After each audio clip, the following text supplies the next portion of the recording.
시청자 여러분 안녕하십니까? KBS 9시 뉴스. 여러분 안녕하십니까? 여러분 안녕하십니까? 여러분 안녕하십니까? 여러분 안녕하십니까? 오늘의 주요 뉴스입니다. 뉴스룸을 시작하겠습니다. 조중동이 계속 이렇게 경영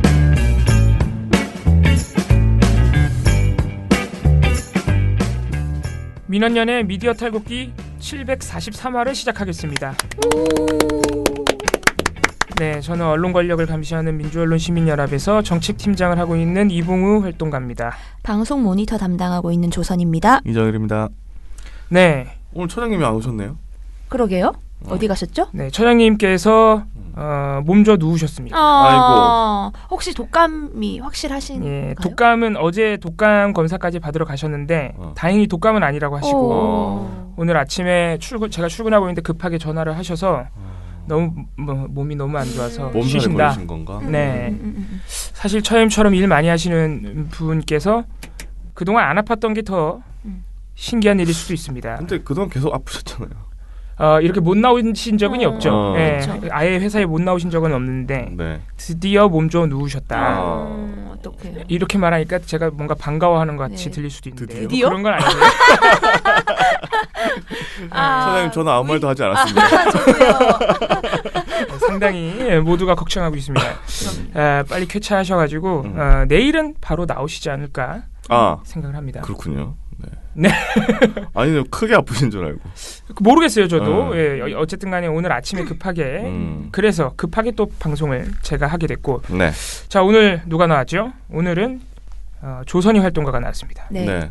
반갑습니다. 네. 새해 첫 네. 출연이죠. 네. 이봉호 2020년에는 활동가도 이봉호 팀장도 첫 출연. 네, 저도 네. 새해 처음 미디어 탈곡기에 나왔는데 우리 네. 청취자 여러분들 새해 복 많이 받으시고요. 조선희 활동가도 한마디 해주시죠. 해피 뉴 이어예요? 네, 아무튼 새해 복 다시 한번 많이 받으시길 바라고요. 네. 민원연은 새해에도 똑같이 작년하고 똑같이 열심히 올해는 더 다양하게 네. 언론 소식 들려드릴 수 있도록 노력하겠습니다. 네. 자, 오늘 저희가 조선희 활동가가 준비해온 모니터 얘기하기 전에 네. 좀 전해드릴 말씀인데 아마 이제 청취자 여러분들도 다 아실만한 조금은 언론 문제에 대해서 관심이 있으신 분들이라면 조금은 좀 놀랄 수도 있는 네. 또는 실망할 수도 있는 일이 있었죠. 그렇죠.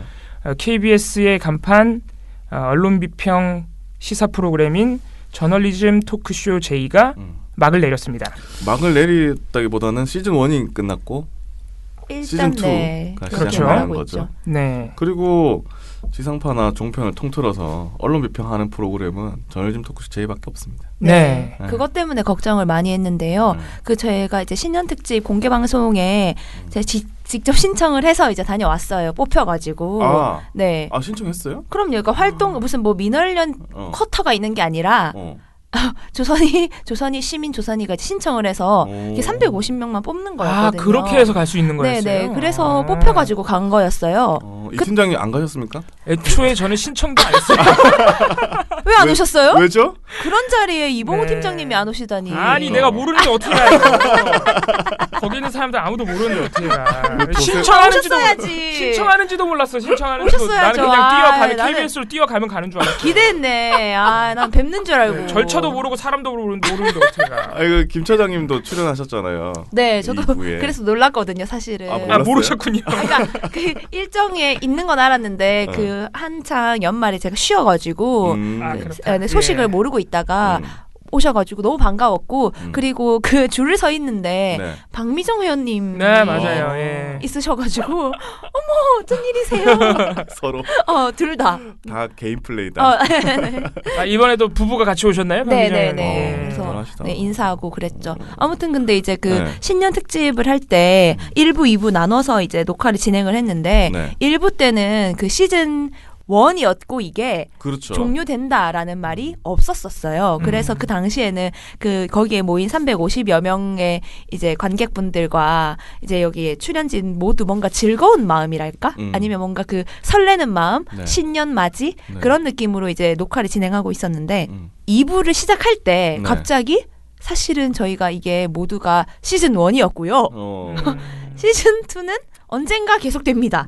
라는 걸 밝혔어요. 그래서 뭔가 그때부터 사람들이 웅성웅성 이게 잔치집인 줄 알았는데 아니었 초상집이었나 그러니까 시즌 1이라는 생각을 못 했잖아요. 시즌 1이라는 당연하죠. 단어가 안 네. 붙어 있으니까. 근데 시즌 1이 종료된다고 해가지고 네. 그럼 시즌 2는 언제 시작할 수 있으며 그리고 이게 만약에 종료가 되면 이 지상파 종편을 통틀어서 미디어 비평 프로그램이 없어지는 건데 그렇죠. 그럼 거기에 이제 빈자리는 누가 메꿀 수 있느냐. 우리가? 네. 엥? 우리가 죄송합니다. KBS 접수해야 되나요? 네. 죄송합니다. 일단 쪽수가 네. 안 됩니다. 네, 그런 이제 그 관객분들에서도 질문으로 그런 게 나왔었어요. 이걸 언제 다시 시작하는 거냐. 그때 이제 지금 현 KBS 사장님인 양승동. 네, 양승동 사장님이 오셨었거든요. 음. 뒤늦게. 그때 막 관객분들이 확실하게 말을 해라. 음. 시즌 2를 한다고. 그럼. 시즌 2를 한다고 했다가 없어진 프로그램들도 많고. 맞습니다. 네, 그때 이제 김원경 처장님께서도 당신이 믿었던 페이크 MBC에서 시즌 제로 한다고 했는데 지금까지 그러니까 감감무소식이다. 그 얼마나 좋은 프로그램. 라고 하시면서 이게 뭔가 약속이 안 되면 되게 시민들은 불안해진다. 불안하죠. 네네. 그래서 이제 관객분들도 많이 물어보셨거든요. 확실하게 말해라. 대답 안 하셨어요? 근데 이제 뭔가 그 분위기 자체가 으쌰으쌰하는 분위기가 돼가지고 거기 나왔던 CP분도 이제 그 무대에 올라오셔가지고 한마디 하셨는데 그러면 한 달 이내에 시즌 2를 만들 수 있도록 노력하겠다. 뭔가 사장님께서도 그때 약속을 하겠다. 열심히 이거 물심양면 도와주겠다. 이런 말씀을 하셔가지고 뭐 한 달 이내에 만들 수 있도록 하겠다. 이런 말씀을 하시긴 했거든요. 그 어제 라이브를 저는 봤는데 제 라이브를 하면서 2월 9일에 돌아온다고 하더라고요. 2월 9일. 날짜를 네. 약속을 했군요. 근데 좀 충격적인 거는 정세진 아나운서하고 정준희 정준희 교수가 교수가? 모두 하차를 하게 됐죠. 그러면 거의 그 기둥 아닌가요? 사실은. 그러니까 네, 뭐 핵심 인력이 빠지는 것처럼 보이죠. 그렇죠. 네. 가장 중요한 두 분이 빠지시는 건데 이게 상당히 시청자 입장에서는 굉장히 아쉬울 수밖에 없는 게 왜냐면은 그 두 분이 물론 다른 분들도 수많은 출연자가 있죠. 그 안톤 슐츠 기자도 있었고 장부승 교수도 있었고 네. 초창기에 그 최강욱 변호사도 있었고 그렇죠. 많은 분들이 다 고생해 주셨고 지금 함께하고 있는 강유정 교수라든가 방송인 최욱 씨도 다들 고생 많이 하시지만 최경영 사실 기자도 뭐 라이브에 최경영 자주 기자도 나오셨고. 있었고 우리 기자들도 많긴 하지만은 사실 저널리즘 토크쇼가 지금까지 한 2년 동안 하면서 자리 잡는데 1등 공신은 누가 뭐라 그래도 정세진 아나운서와 정준희 교수죠. 그렇죠. 예, 왜냐하면은 진행자는 일단 당연히 시청자의 뭐라 그럴까요 이목을 이끌고 그리고 프로그램 전반을 이렇게 어느 정도 관리하는 사람이기 때문에 당연히 역할이 클 수밖에 없고 정준희 교수는 내용적으로 거의 이런 말 해도 될지 모르겠는데 하드캐리했죠. 그렇죠. 그렇죠. 저리톡을 하드캐리한 사람이 정준희 교수라는데 아마 모든 시청자가 동의할 겁니다. 그렇습니다. 그래서 정준희 교수가 하차한다는 것에 굉장히 아마 많은 분들이 걱정도 하고 아주 우려도 하실 것 같은데 그렇죠. 그때 공개 방송 때 그러면은 출연자들은 이미 알고 있었을 텐데 그것도 확실하지 않은가요? 알고 있었을 있었겠죠. 겁니다. 예. 예, 네. 하차가 아니라 끝난다는 거를. 네. 근데 그런 말씀은 없으셔가지고 네 그때 제가 느끼기엔 다시 돌아온다 그런 느낌으로 받았거든요. 분위기가 그 막 이렇게 좀 출연자들의 분위기가 침울하고 그렇진 않았다. 네, 그래서 뭐 다시 돌아올 걸 기대하면서 뭔가 그런 느낌이어가지고 아마 거기 앉아 계신 모든 분들이 아마 그걸 예상하지 못했을 거예요. 그래서 놀랍기도 하고 걱정이 더 되기도 합니다. 네. 근데 어제 정세진 아나운서랑 정준희 교수 이야기를 그냥 요약해 보면 자기네들 너무 힘들었다는 얘기를 아우 하더라고요. 힘들겠죠. 그래서 좀 생각해 보면 정세진 아나운서는 이제 KBS 직원이잖아요. 그렇죠. 근데 뭐 본사의 뭐 기자들을 비판한다던가 어떤 보도를 비판하는 입장에서 같이 그런 프로그램 진행해야 되는 것 자체가 사실은 힘든 일이고 정준희 교수는 뭐 사실 뭐 엄청 뭐라고 해야 되나? 일단 외부인이잖아요. 네. 외부인이고 비판을 네. 해야 되는 입장에서 그리고 하드캐리 아까 하셨다고 해주셨는데 그런 입장이면 더더욱 힘들 것 같아요. 내가 그렇죠. 이 프로그램 전체의 어떤 비평의 한 축을 담당하고 네. 있고 이게 너무 지금 이 미디어 시장에서 가지는 영향력이 엄청난데 그렇죠. 내가 한마디 하는 거에 대해서 또 다음 날이면 또 자신의 비평을 또 다른 누군가가 엄청 크게 비평한다거나 그렇죠. 부담이죠. 네, 사실. 엄청난 부담이었을 것 같아요. 뭐 전문 방송인도 아니고 본인은 또 교수란 직업이 있으니까 뭐 여러 가지 고민을 하신 것 같더라고요 보니까. 네. 그리고 또 정준희 교수 그 말하는 스타일이 굉장히 신랄합니다. 굉장히 네. 신랄하죠. 그래서 신랄하다는 게 나쁘다는 의미가 아니라요. 굉장히 신랄하고 아주 아프고 그러니까 비판을 받는 사람 입장에서는 굉장히 아플 수밖에 없고 그렇죠. 전곡을 찌르고 논리도 탄탄하고 이렇게 비판이 아픈 사람이 사실 비판을 잘하는 사람이죠. 이런 분이 근데 이제 KBS를 포함해서 언론을 비판하다 보니까 당연히 내외부적으로 KBS 내외부적으로 그렇죠. 저리톡에 대한 시선이 그렇게 고울 수만은 없어요. 그런 아마 압박감도 있었을 겁니다. 그래서 저는 다음 시즌 2가 되더라도 누가 저기 그렇죠. 오려고 할까? 그리고 누가 저렇게 뭐 신랄하게 하려고 할까? 네. 할 수 있을까? 할 수 있을까? 까지도. 뭐 독이 든 성배인가요? 약간 그런 것 같아가지고 좀 걱정이 좀 되더라고요. 네, 근데 뭐 또 KBS 저널리즘 토크쇼 저희가 지금까지 보여준 저력이 있고 또 지금 제작진이 워낙 열심히 하시니까 네. 또 훌륭한 분 섭외해서 뭐 잘하시겠죠. 뭐 사실 근데 모든 시사 프로그램의 뭐랄까요 어쩔 수 없는 한계가 사실 전문가와 대담자 확보예요. 패널 확보입니다. 그렇죠. 우리 종편 패널 맨날 똑같은 사람 나온다고 뭐라 하잖아요. 그렇죠. 이거 사실 다른 방송에서 지상파도 마찬가지죠. 그렇죠. 시사 프로그램에서 당사자성과 전문성을 확보하고 다양한 관점을 확보한다는 게 쉽지가 않은데 쉽지 않죠. 저리톡이 이왕 출연자를 물갈이하는 김에 다양성과 당사자성과 전문성을 확보해서 좀 더 다양한 분이 나오게 하면 좋을 것 그래서 같습니다. 앞으로 좀 지켜봐야 된다. 네. 이 생각이 들더라고요. 제가 칭찬을 한 가지 더 얹자면은 이건 진짜 아무도 모르는 민원연 단독입니다. 나 혼자 한 작업인데 단독. 네. 단독? 저널리즘 토크쇼 제이가 2018년 6월부터인가요? 방송을 시작해서 아직 2년을 그렇게 꽉 채우진 못했고 1년 반 조금 넘게 한 겁니다. 그동안 어떤 주제를 다뤘는지 제가 통계를 다 뽑았어요. 오. 이 짓을 왜 했는지 나도 잘 모르겠는데 왜 하셨죠? 네, 뭐 다른 일 하다가 해봤는데 왜 하셨죠? 저널리즘 토크쇼 제이가 신년 특집이랑 중간에 무슨 특집 이런 거 빼고 총 78회인가 방송을 했어요. 네. 다룬 아이템으로 하면은 한 108개 정도의 아이템이 됩니다. 그 중에서 이게 굉장히 놀라운 사실인데 가장 많은 게 한 32% 정도를 차지한 게 가장 많았는데 그게 바로 언론계 관행이었습니다. 그러니까 제 역할을 한 거예요. 잘했어요. 네. 그 다음으로 가장 많았던 게 비슷하게 한 32% 정도를 차지했던 정치 사회 이슈입니다. 근데 정치 사회 이슈에서도 굉장히 저리톡이 잘한 게 다른 매체, 그러니까 이거는 정치 사회 이슈를 다루면 그 이슈 자체를 다루는 게 아니라 그 이슈에 대한 보도를 다루는 프로그램이잖아요. 그렇죠. 비평. 그 누구도 할 수도 없고 하는 것을 피했던 그 이슈들을 저리톡이 다 했습니다. 네. 첫 번째가 기억나는 게 이제 손혜원 의원 의혹 보도. 그 누구도 비평하려 하지 않았지만 그렇죠. 했습니다. 그리고 조국 사태 보도. 조국 사태 보도에 대해서만 4회차를 했어요.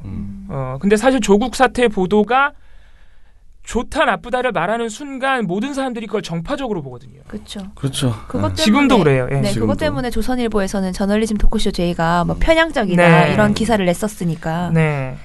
근데 그 부분도 피하지 않았다는 거죠, 저리톡이. 그래서 정치 사회 이슈도 한 31% 정도로 많았지만은 시답지 않은 이슈들을 한 게 아니라 그리고 어려운 이슈들을 다 피하지 않았다는 겁니다. 그렇죠. 그래서 가장 많은 게 언론계 관행. 여기에는 다 들어 있습니다. 기사 거래, 뭐 광고형 기사, 기사형 광고, 뭐 이런 것들, 박수한 문자 이런 거 포함해서 다 들어가 있고. 말씀드리도록 그 다음이 정치사회 이슈였고, 그 다음이 이제 똑같이 한 10% 정도를 차지한 게 KBS 비판입니다. 자사 비판. 네, 자사 비판도 한 10% 한 거예요. 사실 시사 프로그램이 자사 비판을 10% 정도 한다. 그러면 108개 정도 아이템이니까 그 중에서 한 10개, 11개는 KBS 비판이었다는 얘기예요. 상당히 많이 한 겁니다, 사실. 엄청 많이 한 거죠. 부족하다면 부족할 수도 있지만 그럼 시사 프로그램이 하는 내내 자기네만 비판할 수는 없잖아요. 할 게 많은데. 아니 다른 데 생각해서 다른 데 자사 비판 하는데 절대 안 하죠. 그렇죠. 아무 데도 안 합니다. 그렇죠, 그렇죠. 네, 요새 인기 높아지고 있다는 MBC도 잘 안 해요. 음부주맨 프로그램에서 조금 하는데 근데 저리톡은 시청률 4-5% 나옵니다. 그런 프로그램에서 했다는 거예요. 그리고 인터넷 프로그램에서. 유튜브로 엄청 보세요. 네. 그리고 나머지 10%는 이제 경제 이슈였습니다. 근데 그냥 뭐냐면은 어렵고 민감해서 하고 싶지 않은 것들을 KBS 저리톡이 피하지 않았고 특히 언론계 관행 진짜 시민들이 잘 모릅니다. 근데 그런 부분에 대해서 KBS 저리톡이 다 짚어줬다는 거. 요 점은 시즌 1에서 정말 가치가 큽니다. 칭찬받아야 될 점인데 시즌 2에서도 이렇게 하는지 보자는 거예요. 한번 봐야 됩니다. 네. 언론계 관행과 모두들이 피하는 이슈를 과연 저리톡이 용기 내서 하느냐. 정파적이라는 욕을 감수하면서 이거 하느냐를 지켜봐야 됩니다. 연성화되지 않을까? 왜냐하면 그렇지. 언론계 비평을 하더라도 미디어 비평을 하더라도 충분히 연성화된 프로그램을 만들 수 있습니다. 언론계. 예를 들어서 물론 이것도 반드시 필요한 이슈입니다만은 연예계 보도에 대해서만 주구장창 할 수도 있는 거예요. 네, 민감하지 않은 것만 골라서 하면은 네. 대충 하면 되거든요. 또 맞아요. 할 수 있는데. 할 수 있는데 그런 거 보려고 저널리스트 토크쇼 저희 보는 거 아니잖아요. 네, 그런 맞아요. 것도 하고 다른 거 네. 중요한 것도 다 해줘야 된다는 얘기죠. 네. 아무튼 2월 9일부터 한다는 저리톡 시즌 2에 대해서도 한번 기대를 가지고 지켜보겠습니다. 네.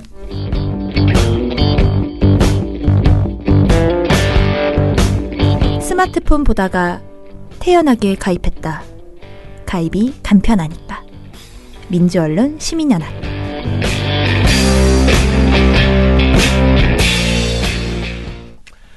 자, 오늘 조선이 활동가가 나왔는데 뭐 가지고 나왔습니까? 요새 제목 하나요? 하시면 돼요. 네. 그냥 하면 마음대로 돼요? 하시면 네. 됩니다. 마음대로. 네. 네, 제목이 있다 그러네요. 오늘 제목 없는데요? 없습니까? 예. 그럼 뭐 가지고 나왔어요? 예. 페이크였네. 그럼요. 낚였죠? 요새 제목 있냐고 왜 물어본 거예요? 일단은 네. 신년 맞이 5.18과 관련된 소식을 가지고 왔는데요. 네, 그 신년 이유가 맞이. 있죠. 네, 이유가 네. 있죠. 네. 일단은 뭐 5.18이 일단은 40주기를 맞았습니다. 네. 이제 80년에 그렇습니다. 일어났으니까 이제 40주년을 맞았고 그럼에도 불구하고 정말 뭐 제대로 된 진상 규명이라든지 책임자 처벌 같은 게 이루어지지 못했다고 많이들 보셨을 거예요. 근데 40년이나 지난 일이잖아요. 그럼에도 불구하고 어떤 역사적이나 법적으로 이게 민주화 운동이라는 것까지는 우리가 모두 인정할 수 있는데 그러면 이때 무슨 일이 일어났고 얼마나 많은 사람들이 죽어야 했고 누가 이걸 지시했고 이런 것들이 뭔가 제대로 딱 결과가 나온 게 없단 말이죠. 그리고 어떤 정부 차원, 국가 차원의 보고서가 제대로 나온 그런 백서가 나온 것도 아니고요. 40년이나 지났는데도 불구하고. 그래서 제가 이제 방송사들을 모니터를 해보니 이제 매년 신년이 되면 어떤 의지를 밝히거나 방송사에서 아니면 이런 이슈에 주목해야 합니다라는 걸 밝히는 때가 있는데 이때 5.18에 주목한 방송사가 있었기 때문에 이걸 한번 이제 아이템으로 꼽아봤습니다. 새해 첫 방송부터 올해가 5.18 민주화운동 40주년이라는 점을 강조하면서 거기에 대해서 열심히 하겠다고 의지를 밝힌 방송사가 있다. 네네네. 이거 어떻게 보면 사실 굉장히 대단한 겁니다. 대단한 건데. 네. 네. 왜냐면은 사실 새해 어떤 의지나 포부를 방송 뉴스에서 그렇게 구체적으로 밝히지 않아요. 잘 안 하죠. 그냥 잘하겠습니다. 뭐 이 정도로 두루뭉술하게 하고. 네, 그쵸. 열심히 하겠습니다. 그쵸. 그런데 이렇게 콕 집어서 이걸 국민이 모두 다 함께 알아야 되고 네. 다시 한번 생각해야 되고 더 진실을 파헤쳐야 되는 이슈가 있다고 구체적으로 짚고 넘어갔다는 거죠. 네. 대단히 용기 있는 행동인데 어디입니까? 네, 일단 바로 정답을 말씀드리면 MBC입니다. 네. MBC가 새해 첫날 톱 보도에서 5.18의 의미를 되새겼는데요. 이날 톱 보도 전에 어떤 영상을 뭐 이렇게 틀어줄 수 있잖아요. 뭐 해가 떠오르는 장면이라든지 그 이런 아주 것들. 클리시한 영상들이 있죠. 클리시한 영상들을 보여줄 수 있는데 이날 제 기억으로는 MBC가 어떤 2020년을 민주주의의 해 로 천명을 하고 60년 4.19, 80년 광주 민주화 이렇게 그 되새깁니다. 60년에 어떤 일이 있었고 80년에 그러네. 어떤 일이 있었고 이런 걸 다 짚은 다음에 톱보도로 이걸 내세운 겁니다. 일단은 톱보도로 MBC가 이런 말을 합니다. 여러분 안녕하십니까? 2020년이 밝았습니다. 2019년이 3.1운동 100년, 임시정부 100년 이렇게 광복, 해방의 역사를 기억하는 한 해였다면 MBC는 2020년을 민주주의의 긴 여정을 되새기는 해로 의미 삼으려 합니다. 라고 하면서 이 왕종명 앵커가 직접 내려가서 둘러본 광주를 소개해 줍니다. 그러니까 소개하면서 진상규명이 어떻게 박차를 가해야 하는가라는 걸 이제 설명해 주는 거죠. 5.18 민주광장이나 518번 버스 아니면 뭐 옛 전남도청 등을 찾아다니면서 MBC가 이제 뭐 이걸 봐야 되고 어떤 걸 해야 되고라고 말을 하는데 결과적으로는 이런 말을 하죠. 자유와 인권을 향한 민주시민의 의지는 결코 폭력으로 진압될 수 없고 더 이상 민주주의를 위해 피가 흘러선 안 된다는 게 40년이 흘렀어도 아물지 못한 5.18의 상처가 주는 교훈입니다. 앵커 리포트였습니다.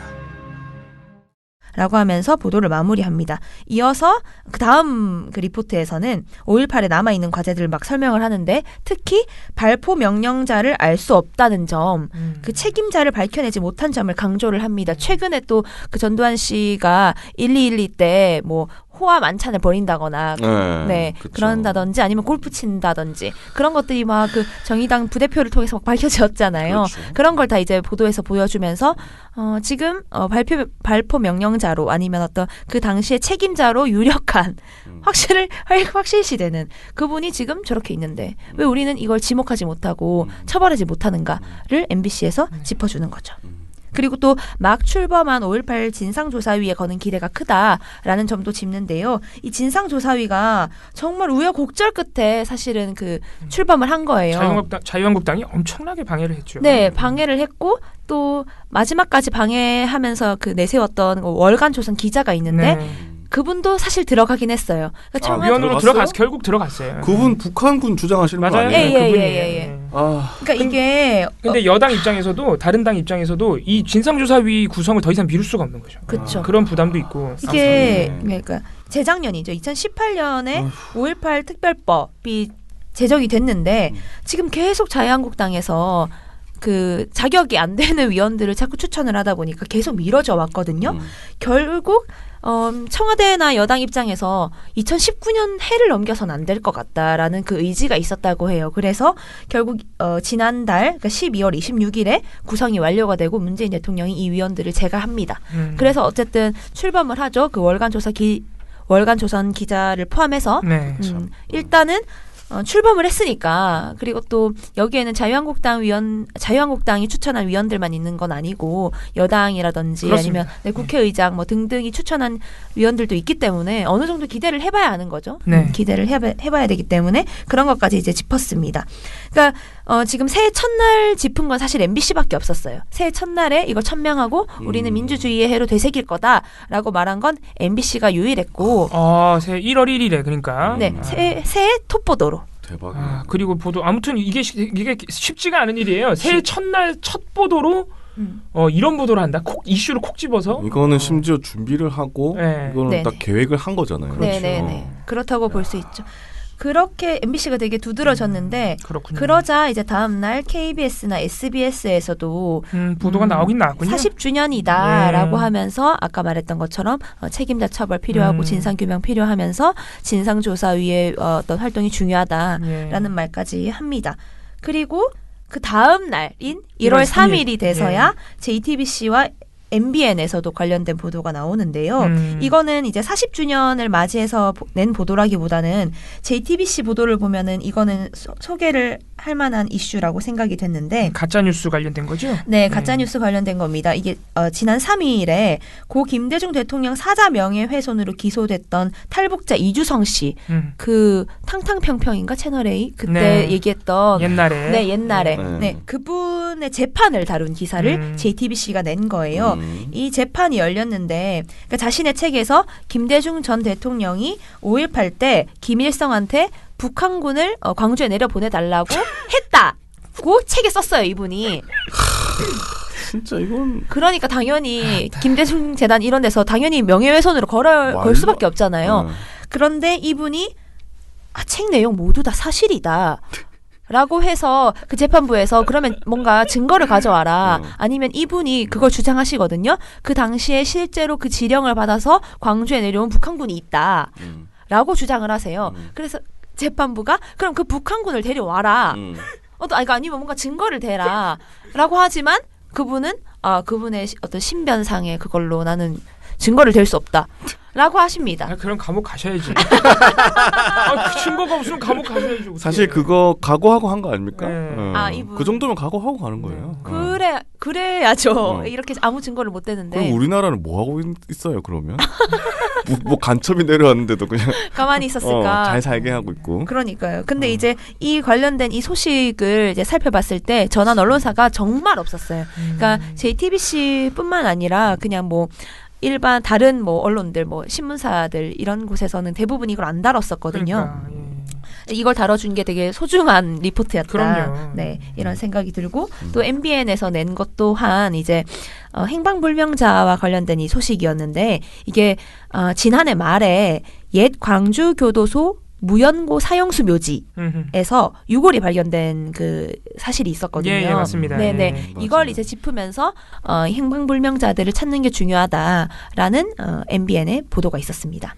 그런데 지금까지 언급되지 않은 TV조선, 채널A, YTN이 관련해서 아무런 보도를 안 냈어요. 네. 지금 오늘이 8일인가요? 9일? 네, 9일입니다. 9일인가요? 이때까지도 아무런 5.18 관련된 보도를 안 내고 있으니까 40주년에 대한 것도 안 냈고 뭐 진상조사위 출범은 물론이고 뭐 이주성 씨 재판 아니면 뭐 이런 것들에 대해서 전혀 지금 보도하고 있지 않고 있다. 이 세 개 방송사가 네, 이것까지 말씀드릴 수 있겠습니다. TV조선 채널 A는 원래 그렇다 치고 원래 그렇다 치는 것도 참 마음이 아픈 얘기지만 YTN은 왜 이러는 거예요? YTN 물론 저희가 저녁 종합 뉴스만 대상으로 해서 모니터를 하기 때문에 YTN은 뉴스나이트만 대상으로 하고 있습니다. 밤 10시에 하는 거 아마 보시는 분들도 많을 거예요. YTN 생각보다 많이 보시더라고요. 근데 YTN이 뉴스나이트에서 한 건도 안 했다. 40주년인데 새해 첫날부터 3일까지 굉장히 실망스럽네요. 뭐 의지가 없다고 봐야 되는 건가요? 뭐 관심이 없거나 뭐 네, 의지가 뭐 다른 것들이 너무 뭐 뉴스 가치가 있다. YTN 뉴스나이트가 거의 2시간을 뉴스를 하는데 그러니까 그 안에 안 들어간다고. 네, 뭐 그 안에 뭐 그리고 하루 종일 같은 뉴스 보도 반복하시면서 그거 한 건 안 했다고. 뭐 굉장히 실망스러운 거죠. 예. 아직 지금 보도국장도 원래 보도국장 아직... 현덕수 국장 체제로 그대로 가기로 한 겁니다. 안 바꾸고? 안 바꾸고 가기로 해서 사장이 YTN 사장이 인사권을 행사하지 않기로 했죠. 지금 상황에서 2번이나 물 먹었는데 이런 표현 해도 되는 건가? 아무튼 2번이나 좌초됐는데 이 상황에서 한 번 더 사장이 임명권을 행사하면은 그것이 오히려 회사에 더 혼란을 주는 거. 이 공식 입장이었어요, YTN. 예. 더 혼란을 주는 것이다 해서 인사권 행사하지 않겠다. 현 체제로 가겠다 했죠. 그럼 현덕수 국장이 종신인가요? 더 고생해야 되는 거죠. 뭐 어떻게 해요? 네.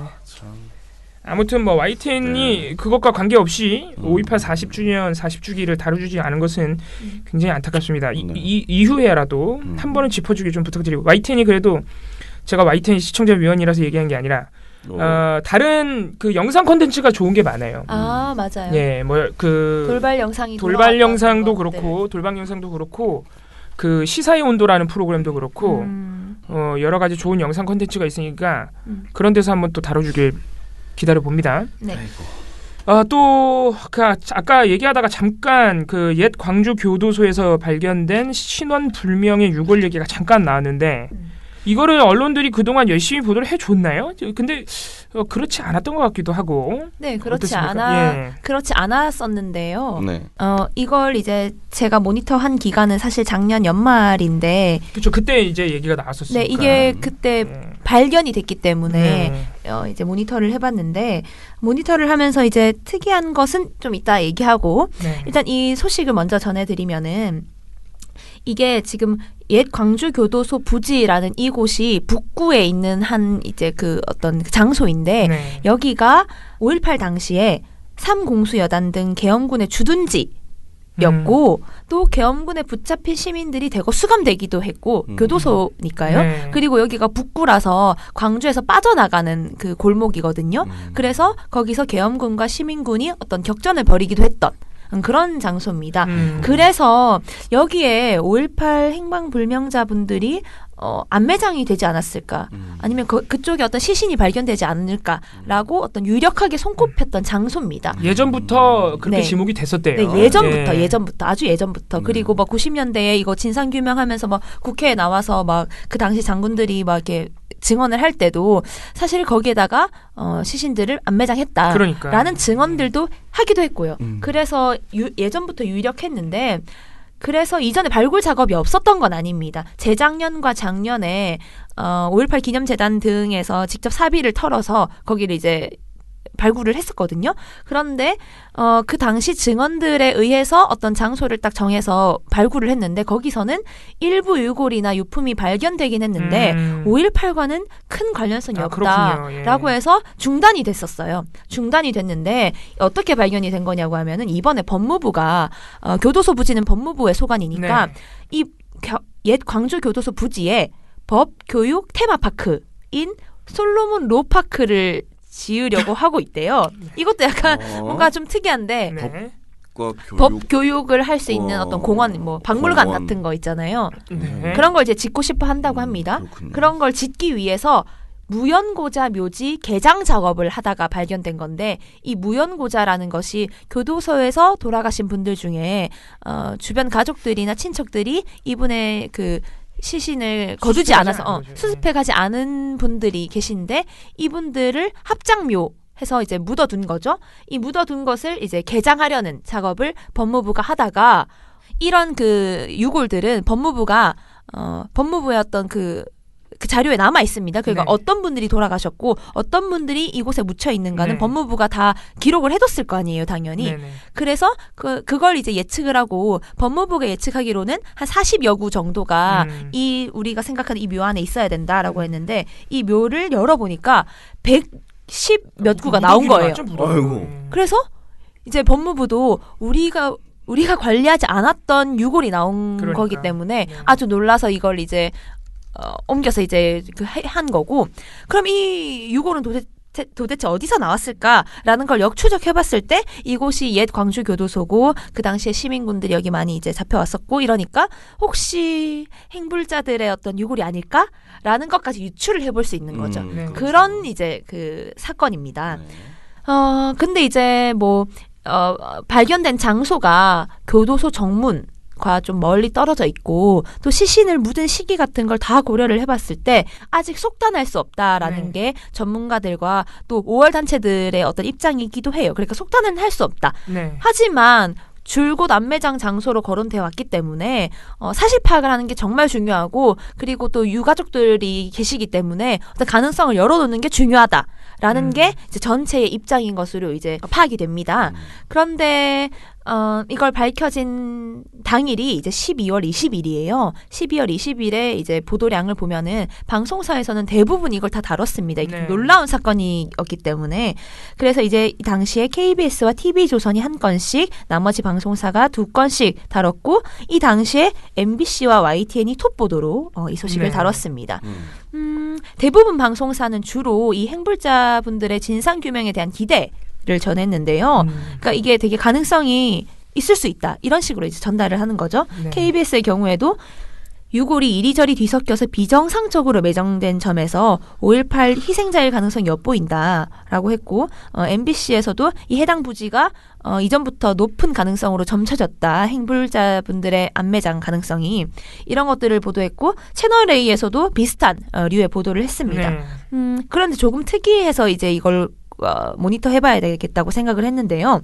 TV조선에서는 이번에 이 발견된 유골이 5.18과 연관성이 낮다고 판단하는, 그러니까 거의 연관성이 없다고 판단하는 5월 단체의 발언을 실었습니다. 이게 그러니까 이게 이상하다고만 보기는 힘들다고 5.18 기념재단 측에 제가 한번 여쭤봤어요. 이게 진짜 이상한 건지. 네. 근데 또 그렇진 않은데 일단 이 보도를 설명을 드리면 앞서서 처음에는 정수만 전 5.18 민주유공자 유족회장에 일단 봐야지 이야기할 수 있다. 그러니까 어느 정도 기대를 하고 있다라는 발언을 이제 실었습니다. 그런데 바로 이어서 하지만 일부 5월 단체에서는 이게 연관성이 없다고 판단하고 있다. 라는 이제 리포트를 전해줍니다. 그런데 이게 이 연관성이 없다고 판단한다고 말한 이 취재원이 5월 단체 관계자라고 해서 익명으로 들어가거든요. 하지만 또 다른 5월 단체는 5.18 이전에 만들어진 무연북묘이기 때문에 연관성이 낮다고 판단했습니다. 옥룡동이라고 하면 묻혔다는 얘기는 5.18 훨씬 이전이기 때문에 연관성이 없다라고 파악을 판단을 한 거죠. 그래서 이게 가능성이 있다고 아니면 어떤 우리가 좀 더 살펴봐야 한다고 생각하는 분들의 이야기는 당연히 5월 단체 그 현장에 막 오셨을 테니까 네. 이분들의 실명으로 다 이제 보도를 하는데 이렇게 말씀하신 분에 대해서는 5월 단체 관계자를 익명으로 보도를 했거든요. 네. 근데 이게 좀 다른 방송사들과 조금 다른 네. 부분이어서 이걸 좀 짚고 싶었고 뭔가 5.18 진상규명을 막으려는 시도라거나 그렇게는 또 보기 어려워요. 일단은 행불자분들에 대해서 관심을 가진 거기 때문에 TV조선에서는 정말 그 5.18 관련돼서 보도를 안 했거든요. 지난 네. 한 해. 네. 원래 그렇죠. 그렇죠. 관심 없어요. 네, 네. 그랬기 때문에 이런 보도를 한다는 것 자체만으로도 의의가 있을 수는 있는데 좀 더 앞으로 지켜봐야 할 부분이라고 생각이 됩니다. 이분들의 어떤 그 신원이 다 파악이 되고 진실이 밝혀졌을 때 이걸 보도하는가 안 하는가까지도 나중에 지켜봐야 할 일이고 그 이후에 올해는 또 40주기니까 5.18을 어떻게 보도를 할 건지 뭐 TV조선뿐만 아니라 다른 여타 방송사들에서도 이것까지 이제 살펴봐야 한다. 그리고 이번에 이렇게 유골이 발견된 만큼 이 유골이 사실 5.18 희생자분들과 관련이 없을 수도 있어요. 없을 수도 그럼요. 있는데 이 진실을 파악하는 데에 이 언론사들이 노력하는지 안 하는지 취재를 제대로 하는지 안 하는지 저희가 관심을 가지고 지켜봐야 되겠다. 그렇게 마무리를 할 수 있겠습니다. 예, 이 TV조선의 이 보도는 어떻게 보면 문제가 크지 않다고도 볼 수 있고 어떻게 보면 굉장히 문제가 많은 보도입니다. 왜 그러냐면 이상해요. 저도 이상하다고 생각했어요. 이게 단순히 다른 방송사들과 결이 다르다. 뭐 결이 다른 것도 좀 이상할 수 있죠. 근데 이게 굉장히 이상한 게 지금 조선이었던가가 말한 대로 이 발견된 유골이 5.18 광주민주화운동 희생자인지 아닌지는 기다려봐야 돼요. 지금 1월 2일 날 국가수 정밀감식이 들어가서 최소 6개월 걸린다고 합니다. 그 결과를 기다려봐야 되니까 그 전까지는 특히 12월 말에 발견이 돼서 지금까지 많은 전문가들이 의견이 엇갈립니다. 많은 전문가들이 실제로 의견이 엇갈려요. 어떤 분은 이거 뭐 매장된 어떤 위치나 깊이나 그런 걸로 볼 때 또 저 유골의 상태로 볼 때 관련이 있을 수 있다. 어떤 분은 뭐 예를 들어서 유골에 있는 구멍이 꼭 총상이라고 보기는 어렵다. 조사를 해봐야 된다. 근데 그러니까 뭐냐면은 그럴 수 있다와 그럴 수 없다 정도예요. 그렇죠. 맞다 틀리다가 아니라 지금 밝혀진 게 없고 밝혀진 게 없기 때문에 다 추정 예상이거든요. 그럼 그럴 때는 당연히 이게 그냥 보통 뭐 길 가다가 뭐 저 그냥 물건 하나 주워서 이게 뭔지 이렇게 판별하는 문제가 아니라 5.18 광주 민주화 운동이라는 역사적 사건, 심지어는 국가 권력이 국민을 학살한 아주 중요한 민주주의의 가치가 달린 사건이니까 당연히 다른 방송사들은 상식적으로 생각할 때 이렇게 보도하는 겁니다.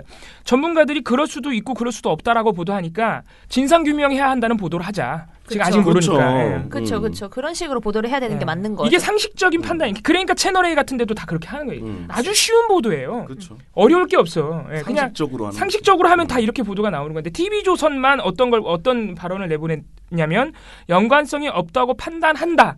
이미 판단이 끝난 분의 발언을 심지어 이게 그냥 전문가가 아니라 누구의 이름으로 5월 단체의 이름으로. 그렇죠. 이거는 TV조선이 이렇게 하겠다고 마음을 먹고 만든 리포트죠. 그렇죠. 5월 단체의 이름으로 이 유골이 5.18 광주 민주화 운동과 연관이 없다는 멘트를 내보내야겠다는 의지를 갖고 만든 리포트죠. 그렇죠. 그 당시 현장에 있던 분들을 취재한 것도 아니고 따로 전화 인터뷰를 해서 이걸 내보낸 거거든요.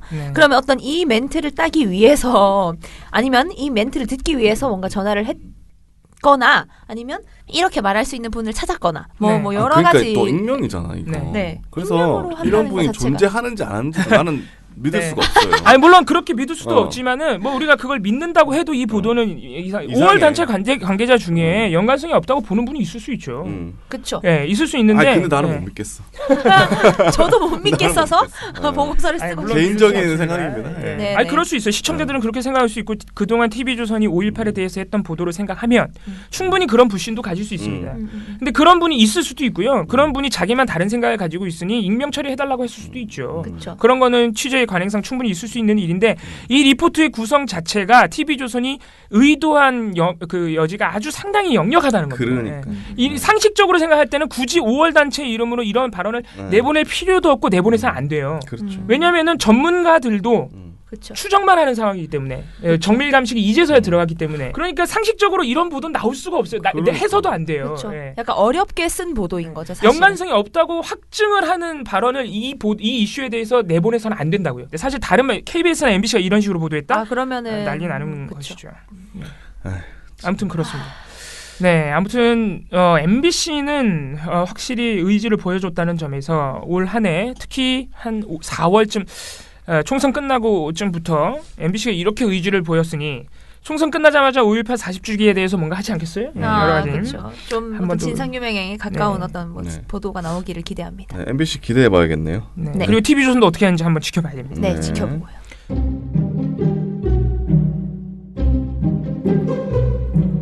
시작할까요? 방통위, 조선일보, JTBC 팩트체크, 자유한국당, 연합뉴스 300억, SBS 태영, 박수환 문자 뉴스타파, 동아일보 동아투이, MBN 차명진, 방심이 이상로, TV조선 민영삼. 미디어오늘 방정우. 언론에 대해서 꽤 아는데? 민원연에서 다 봤지. 언론과 무제한 친해지리. 민주언론 시민연합. 미련곰탱님, 어제도 잘 들었습니다. 그나저나 이 방송이 올라올 때가 배고픔을 참으면서 퇴근하고 있을 때라 그런가? 그렇죠. 저녁 시간 때죠. 네. 닭강정 소리를 들으니 배고파지더군요. 방송을 들어보면 조선일보와 조선닷컴은 분신술 작전인가 보네요. 네. 언제쯤 폐간될까요? 그저께 방송에서 법정 제재 받았다고 했으니 제발 건수 더 채워서 폐간되면 좋겠네요. 라고 하셨습니다. 여러분, 조선일보와 조선닷컴은 다른 회사입니다. 아 진짜 저는 이게 약간 너무 시영 씨가 전화 받을 때 옆에 있었거든요. 너무 웃기지 않아요? 어이가 없다. 그래 다른 회사다. 아유. 진짜 시영 씨가 물어보셨어요. 저랑 이제 동준 씨 있는 자리여가지고 네. 이게 진짜 이렇게 얘네들이 하는데 이게 맞는 거냐? 내가 아무리 생각해도 아닌 것 같아라고 하셨는데 아니 다른 회사예요. 네, 다른 회사예요. 야 세상 사람들이 참으로 그 말을 믿겠다. 조선닷컴과 조선일보가 다른 회사라 그러면은 참으로 독자들이 다 믿겠어요 그 말을. 엄청나게 다른 회사네. 아주 참. 다른 회사입니다. 네. 네. 좋은 정보. 다른 회사라서 아주 축하를 드립니다. 내가. 많이 달라라 아주. 네, 다음 댓글 트와이브 박미정님. 피자도 먹고 싶은데 741회에서 라면 하니까 라면 먹어야겠어요. 이게 어떤 거죠? 피자? 뭐 저기 우리 피자 먹은 얘기 하신 거 아니에요? 종편에서 뭐뭐라면 또 그런 네, 겁니다. 재밌는. 네. 네. 또 오늘 저리톡 유튜브 라이브를 했는데 정준희 교수, 정세진 아나운서 두 분이 하차하네요. 네, 갑자기 이별 통보 받은 것 같아 슬퍼요라고 하셨습니다. 그렇죠. 네. 정확한 표현이시네요. 이별 통보를 갑자기 받은 연인의 마음. 저는 겪어보지 않아서 모르겠어요. 뭔 계속 반전이네요. 왜냐면 만나본 적이 없거든. 아니 그렇게까지 말씀 안 하셔도 됩니다. 네, 웃자고 하는 얘기입니다. 네. 네. 노란색 메모지님, 저녁 먹으면서 기사들을 보다가 이러니 니들이 욕먹는 거야 라고 말했네요. 지금 정부의 공격한 검찰을 다 교체했다는 뜻을 그냥 드러내놓고 기사를 쓰고 있으니 연합은 제발 기계적 중립이라도 지켰으면 좋겠네요 라고 하셨습니다. 그러니까요, 어제 이제 검찰 인사가 단행됐죠? 인사 발표됐는데 네. 언론들이 지금 난립니다. 네, 정말. 깜놀. 거의 무슨 PD님이 깜놀이에요? 아니면 언론? 제가 깜놀했는데 아니 기사가 무슨 대학살 뭐 이러더라고요. 대학살 뭐. 대학살은 전두환 이럴 때 써야 되는 거 아닌가요? 아니 나는 그렇죠. 뭐 전체주의가 뭐 됐다라든지 히틀러 뭐 이런 데 써야 네, 되지 않나? 네. 전두환 이런 데 썼나? 그런 신문들이? 나는 잘 모르겠습니다. 네. 그런 식으로 표현을 하더라고요. 네, 그런 신문사들도 인사 물갈이 할 때 우리가 대학살이라고 해줘야겠네. 그러니까. 네. 그렇죠. 아무튼 근데 제목만 저는 봤는데 그렇죠. 그 내용은 또 어떨지 하여튼 또 우리가 또 활동가들이 또 모니터를 할 텐데 네. 걱정이 됩니다. 네. 저 이제 시작을 약간 했었는데 이 검찰 인사에 대해서 근데 너무 심해가지고 이번에 뭐 어떻게 또 할 수 있을지 고민을 해보도록 하겠습니다. 모니터 하지 마. 하고 싶어요. 검찰 불편한 일 하지 마. 검찰님들. 아이 어떻게 불편한데 빨리 얘기를 해야죠. 해야죠. 저희가 해야죠. 그럼요. 네, 해주세요 그럼. 네. 네. 창국예수님께서 2,000원을 후원해 주시면서 새해 첫 방송 기다렸습니다. 미련년 모든 식구들 새해 복 듬뿍 받으시고 언론 소비자의 이정표로서 올해도 미련년의 활약 기대하고 응원합니다. 특히 총선이 있는 올해는 정치 이념적으로 편향된 천박한 기레기즘이 남부할 것 같아서 벌써 걱정스럽네요. 좋습니다. 네. 저희가 또 선거 보도 때는 또 바쁘기 때문에 미치겠네 아주. 아니 뭐 잊을만 하면 선거가 한 번씩 오냐. 선거 좀 그만. 네, 죄송합니다. 이런 얘기하면 또 반민주주의자라고 또. 선거는 많이 해야죠. 독재해야 된다고 할 수도 있어요. 우리 고등학생들도 이제 투표하고 네. 선거는 많이 해야 됩니다. 저희가 일이 많아지기 때문에 그냥 하소연한 것뿐입니다. 네. 자 이제 유튜브 댓글. 네, 유튜브 댓글 읽어드릴게요. 742회 어제 한 방송. 김야옹님 출입처가 하나 더 있었어요. 커뮤니티 기자단이 없어 진입장벽이 낮은 좋은 출입처겠지요. 실제로 인터넷 커뮤니티 발 기사가 많이 나오고 커뮤니티만 출입처가 아니에요. 인스타그램, SNS도 다 출입처입니다. 그걸로 기사 써서 이제 돈 벌어먹고 사는 그런 기생 언론들도 굉장히 많습니다. 아니 뭐 저번에는 뭐 맨날 서울대 커뮤니티 맨날 중계됐잖아요. 네, 스누라이프 그때도 조국 사태 때 말씀하시는 거죠. 온갖 커뮤니티가 다 뉴스에 나오고 있습니다. 네. 커뮤니티 없었으면 언론도 어떡할 뻔했어요. 네. 큰일 날 뻔했어요. 큰일 날 뻔했지 아주. 네. 김야옹님께서 그런 것들을 또 출입처라고 기가 막히게 또 비유를 해주시네요. 그러게요. 김야옹님이 조선동아일보 대부 책을 주문하셨는데 잘 받으셨나 모르겠어요. 네. 이재희님 한겨레가 더 심란해졌네. 어제 저희 방송에서 한겨레 성명에 대해서 또 한겨레가 지금 또 지지고 볶고 싸우고 있죠. 네. 뭐 모쪼록 잘 해야죠. 저는 싸울 거면 네. 계속 싸워서 뭐 결론을 좀 냈으면 좋겠어요. 사실 그렇게 싸우는 게 물론 힘들고 또 밖에서 볼 때는 저 언론사 망했네 뭐 이런 생각도 들 수 있겠지만 언론사 내부에서 저렇게 편집권 가지고 지지고 볶고 하는 게 어떻게 보면 건강한 일입니다. 결론을 내야 됩니다. 다른 언론사에서 저런 거 가지고 저런 일로 공론화되는 거 보셨어요? 그러니까요. 조선일보 기자가 우리 편집권이 침해됐다라고 싸우지 않잖아요. 네, 없잖아요. 그런 거보다 훨씬 나은 거예요. 네, 조선일보 네, 기자들이 훨씬. 그런 일이 없을까요? 자기가 썼거나 쓰고 싶은 그 기사가 엎어지는 경우가 없었을까요? 아무튼 저런 일이 있는 게 그렇게 엄청나게 나쁜 일 많은 아니다. 좋은 일도 아니지만. 그래서 저는 결론 좀 빨리 났으면 좋겠습니다. 네. 최세규님이라고 읽어야 되나요? 네, 외구다라고 매도하면 쉽지만 그 판단은 내가 해야 하니 어렵지요. 핫하다는 사람들이 그걸 매도를 잘하지요. 지식이란 알을 키워 나가야 하는데 지식이란 명사에 매몰되게 하던 외구들의 작전이 있었지요. 이 조선일보나 뭐 이런 얘기 하시는 것 같아요. 네. 최철우님, 언론의 첫 보도로 인한 각인은 정말 무섭다는 생각을 했습니다. MBC 뉴스데스크에서 학폭을 다룬 걸 처음 들었는데 나중에 대출 사기나 후속 보도가 다시 나왔더군요. 근데 학폭과는 별개 문제라는 걸 뉴스데스크에서 제가 못 들은 것일 수도 있지만 제 내리에는 학폭을 당했던 아들이 어른이 돼서도 학폭 가해자들로부터 대출 사기를 강요받았다는 걸로 기억을 해버렸다고. 그렇죠. 네, 이게 언론 보도가 이렇게 중요합니다. 그렇죠. 네, 사실관계가 어긋나는 순간, 특히 이 닭강정 사건은 거의 모든 언론들이 역시나 인터넷 글만 보고 보도했다가 그렇죠. 모든 국민을 속였죠. 그러니까 속였다기보다는 모든 국민이 이제 사실관계를 잘못 알게 됐던. 본인의 경험을 빌어서 그 점을 짚어주셨고요. 사분사분하다님, 언제부턴가 한겨레에 관심은 없지만 데스크와 기자들의 싸움을 보면서 기레기들이 멋대로 소설을 쓰고 싶구나 하는 생각이 드네요. 닭강정 사장님이 경찰도 아니고 수사를 하는 사람도 아닌데 거짓말이라고 우기는 건 소설가들이 기자라고 우기는 것과 동일하군요. 그렇죠. 닭강정 사장님은 잘못이 없지. 어떻게 알아. 어쨌든 자기는 걱정돼서 신고를 하고 그렇게 알린 건데. 그렇습니다. 기자들이 취재를 더 해주셨어야죠. 리얼 듀프님, 한겨레 기자들의 성명. 예. 한겨레 기자의 성명이라는데 등장은 안 하지만 강희철 기자의 그림자가 보이는 건 제가 세상을 너무 삐딱하게 보는 것이겠죠. 한겨레 경영 선배들이 후배 교육을 잘못한 건지 자기들의 행태가 우리공화당이나 정광훈하고 똑같이 이분 너무 어렵게 만들어 놓으셨어. 네, 아무튼 리얼 듀프님도 한겨레 성명에 대해서 비판하고 걱정해 주신 또 댓글 남겨주셨습니다. 댓글 써주신 분들 모두 감사드리고요. 네. 저희 오늘 방송에도 많은 관심 부탁드립니다. 네. 민원연 미디어 탈곡기가 유튜브 구독자가 34,000명 정도에서 늘어나지가 않고 우리 청취자 여러분들이 더 가열차게 주변인들을 감화시켜 주셔야 됩니다. 네. 많이 알려주시고요. 오늘 방송은 여기까지 하겠습니다. 저희는 내일 우리 김원경 사무처장님 내일 돌아오시면은 저리톡에 대해서 좀 더 내밀한 얘기 한번 여쭤보도록 하고. 네, 그렇죠. 내일을 또 기대해 보겠습니다. 민원연 미디어 탈곡기는 내일도 열심히 다뤄드리겠습니다. 탈탈탈 안녕. 네, 오늘 뉴스데스크 마치겠습니다. 시청해주신 여러분 채널 A가 함께합니다. KBS 뉴스 오늘 순서 모두 마치겠습니다. SBS는 앞으로도 내일 끝까지 뵙겠습니다. 파헤치겠습니다. 고맙습니다. 오늘 8시 모두 뉴스 여기서 마치겠습니다. 마치겠습니다. 시청해주셔서 고맙습니다. 뉴스파 여기서 마치겠습니다. 저희들은 내일도 최선을 다하겠습니다. 여러분 고맙습니다.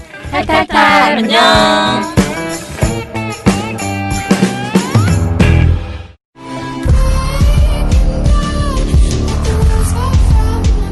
회원님, 저를 믿으셔야 합니다. 다시 한번 말씀드립니다. 언론 감시는 전적으로 저한테 맡기시고 회원님은 회원님의 정신 건강만 신경 써 주십시오. 민원연은 멘탈이 강한 조직입니다.